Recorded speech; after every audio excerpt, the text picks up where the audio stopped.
Halo Sobat Manhwa, bagaimana kabar kalian? Semoga kalian selalu dalam keadaan sehat. Kali ini kita akan kembali melanjutkan cerita perjalanan antar galaksi part 8.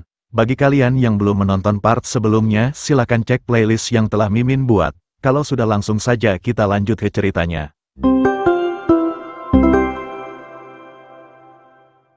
Di part sebelumnya, Luka masuk ke arena Kolosseum dengan penuh percaya diri, di mana lawan pertamanya kali ini adalah Gabriel yang dijuluki sebagai tinju baja. Luka mengungkapkan bahwa sewaktu masih kecil ia tidak pernah merasa kenyang sama sekali. Penjabat kekaisaran akan berkunjung 2 kali sebulan untuk memberi pasokan, tapi direktur panti asuhan selalu menjual setengahnya untuk mempertebal dompetnya sendiri, oleh karena itu anak-anak panti asuhan sering kelaparan. Meski begitu, ia tidak pernah berhenti berlatih, ia membaca semua buku yang berdebu serta mengangkat barber berkarat untuk memperkuat ototnya. Anak-anak lainnya awalnya meremehkannya karena ia melakukan hal yang berbeda dari mereka, menganggap hal yang dilakukannya hanya akan menghabiskan kekuatannya saja dan akhirnya menjadi cepat lapar. Hingga akhirnya ia menunjukkan kepada mereka apa yang bisa ia lakukan dengan kekuatannya, di mana yang kuat akan memakan yang lemah. Mulai saat itu ia menggunakan kekuatannya untuk mendapatkan makanan, dan perlahan-lahan ia mulai memahami hukum alam dunia ini dengan sangat baik, di mana sudah sewajarnya orang kuat akan kenyang dan orang lemah akan kelaparan. Lalu di usia 12 tahun, ia melakukan uji kompetisi kedua dan berhasil masuk daftar calon anggota Imperial Guard. Di usia 15 tahun ia secara resmi menjadi calon anggota Imperial Guard, dan memutuskan kehidupannya dengan orang dari panti asuhan yang dianggapnya hanyalah sekumpulan pecundang yang tak berguna. Namun ia tak menyangka akan datang lagi ke tempat ini yang membuatnya kembali bernostalgia. Saat ini, Gabriel juga mulai masuk ke arena dengan perlengkapan robotnya yang dimodifikasi sedemikian rupa, di mana semua penonton bersorak memberikan dukungan kepadanya. Melihat Luka yang berdiri di hadapannya, Gabriel mengatakan mengapa ia harus melawan bocah ingusan seperti ini. Apakah mungkin Alep sedang mabuk berat hari ini? Namun meski begitu Gabriel mengungkapkan bahwa ia tidak peduli selama ia dibayar. Luka menatap Gabriel dengan seksama dan mulai menganalisa tubuh robotnya. Luka bergumam mengungkapkan bahwa tidak hanya bagian tubuh Gabriel yang berasal dari berbagai macam manufaktur, tapi dia juga mengabaikan integritas struktur tubuhnya. Tulang belakangnya bengkok karena tekanan dari modifikasinya, dan kulit yang bergesekan dengan logam modifikasinya terus terbakar yang membuatnya pasti tidak bisa tidur tanpa obat penenang. Meski begitu Luka mengatakan kalau orang ini kuat dan sepertinya sesuai dengan julukannya si tinju baja.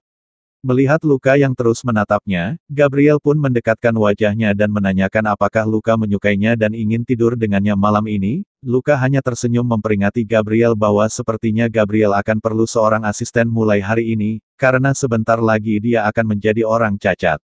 Gabriel yang mendengarnya benar-benar merasa kesal. Ia menegaskan kalau ia akan menghancurkan Luka sampai tidak tersisa. Luka mengangkat tinjunya dan bergumam mengatakan bahwa saat ini tubuhnya sedang menggunakan tubuh robot non-tempur, jadi itu artinya ia akan langsung mati jika sampai terkena pukulan Gabriel yang tubuhnya dirancang untuk bertempur.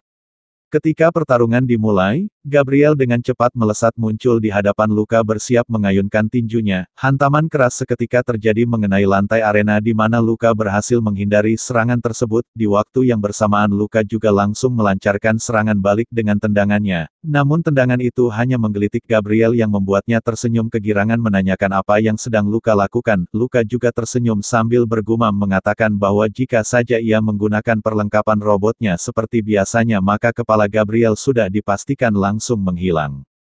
Gabriel kemudian kembali melancarkan tinjunya secara bertubi-tubi, di mana dengan santainya Luka menghindari setiap serangan yang datang padanya. Meski berhasil menghindar namun Luka merasa kebingungan apa yang harus ia lakukan selanjutnya. Semua serangan yang dilancarkan Gabriel sangat mematikan, sedangkan serangannya sama sekali tak berasa. Sementara di bangku penonton semua orang bersorak mendukung Gabriel untuk segera menghancurkan bocah idiot itu. Mereka juga berteriak dengan rasa kekesalan menyuruh Luka agar berhenti menghindar dan terus berlari. Luka kemudian kembali mengingat nasihat Kinuan padanya, di mana Kinuan memintanya untuk berpuas diri dengan apa yang ia miliki sekarang. Luka mengatakan mengharapkan sesuatu yang tidak ia miliki saat ini tidak akan mengubah apapun. Berdoa agar ada sebuah senjata yang turun dari langit itu juga sia-sia saja, jadi ia hanya harus bertarung dengan apa yang ia punya sekarang seperti yang dikatakan Kinuan padanya.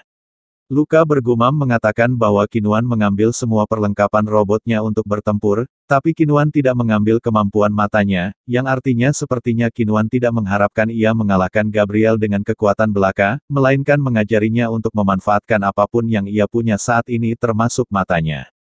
Luka kemudian mulai fokus dengan kemampuan matanya dan memanfaatkan potensinya sampai batasnya seperti teknik bertempur arkis. Luka menganalisa pukulan Gabriel dengan seksama dan mendapati bahwa pukulan Gabriel kekuatannya layaknya bagaikan tembakan meriam, getaran kecil di bahunya adalah pelatuknya, tatapan matanya adalah laras senapannya, dan jangkauan lengannya adalah jarak tembakannya. Dengan data ini Luka menyimpulkan bahwa dibandingkan dengan senjata sungguhan, pukulan Gabriel lebih lambat seperkian detik dan arahnya terlihat jelas.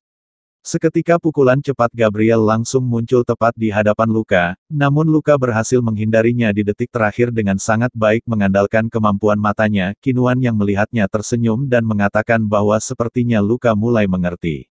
Gabriel yang terus mengayunkan tinjunya secara bertubi-tubi mulai merasa muak karena tak ada satupun serangannya yang berhasil mengenai Luka. Para penonton juga mulai merasa kesal berteriak memarahi Gabriel yang tidak becus mengurus seorang bocah. Sementara itu saat ini konsentrasi Luka lebih jernih. Saking bagusnya ia jadi bisa memprediksi setiap gerakan Gabriel. Luka kemudian mengingat dengan apa yang dilakukan Qinhuan sebelumnya padanya dan bertanya-tanya apakah sekarang ia bisa melakukannya.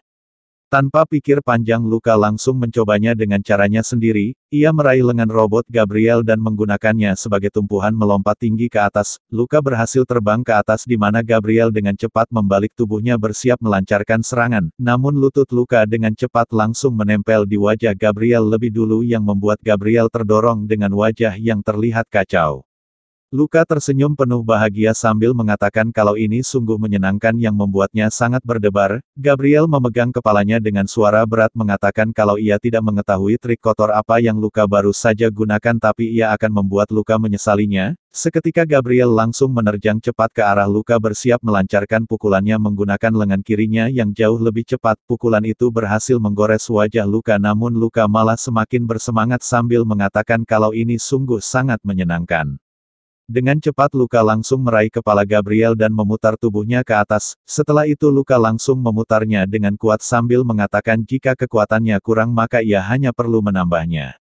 Para penonton yang melihatnya raut wajah mereka mulai berubah begitu terkejut dengan apa yang baru saja terjadi. Luka menatap mereka sambil tersenyum mengatakan kepada mereka kalau ia akan terus naik sampai ucapan mereka tidak akan bisa menjangkaunya. Dengan ini Gabriel pun tumbang di mana Luka keluar sebagai pemenang. Luka menatap Gabriel yang terbaring di lantai dan bergumam mengatakan bahwa jika ini di medan perang dengan banyak variabel, ia pasti tidak akan bisa berkonsentrasi dengan baik seperti ini, dan karena ini adalah lingkungan yang dikendalikan, ia jadi bisa berkonsentrasi yang cukup sehingga bisa memprediksi gerakan Gabriel. Luka kemudian berjalan keluar dari arena di mana Qinhuan sudah menunggunya dengan sambutan kerja bagus. Luka menatap Qinhuan dan bergumam mengatakan bahwa ia enggan mengakuinya tapi jujur saja Qinhuan memang adalah guru yang hebat. Qinhuan kemudian memberikan sejumlah uang kepada Luka, di mana ini membuat Luka bertanya-tanya mengapa mereka mendapatkan bayaran padahal sebelumnya mereka masuk ke pertandingan tanpa syarat seperti ini. Ternyata itu adalah uang pribadi Qinhuan. Ia meminta Luka untuk memberikannya kepada Gabriel sebagai biaya rumah sakitnya. Qinhuan meminta Luka untuk sedikit menunjukkan kebaikan selama hal itu tidak membuat Luka menjadi bodoh.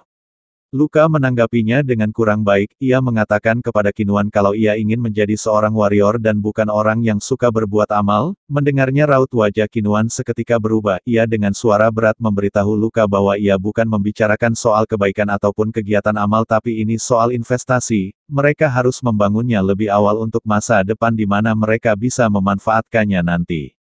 Qinhuan kemudian berjalan pergi sambil meminta Luka agar jangan sampai Luka lupa bahwa menciptakan lingkungan yang menguntungkan untuk diri sendiri adalah tanda seorang warrior yang baik. Mendengar perkataan Qinhuan membuat Luka merasa sedikit cemas. Ia memandangi kepergian Qinhuan dan mengungkapkan bahwa selama ini ternyata ia salah besar menilai Qinhuan. Ia mengira Qinhuan mengajarinya karena dia terkesan dengan bakatnya dan juga merasa ada suatu hubungan karena mereka berdua sama-sama berasal dari daerah kumuh, tapi ternyata itu salah, karena ia sangat yakin suatu hari nanti Qinhuan pasti akan mencari hasil dari apa yang dia investasikan kepadanya dengan cara yang tidak bisa ia tolak.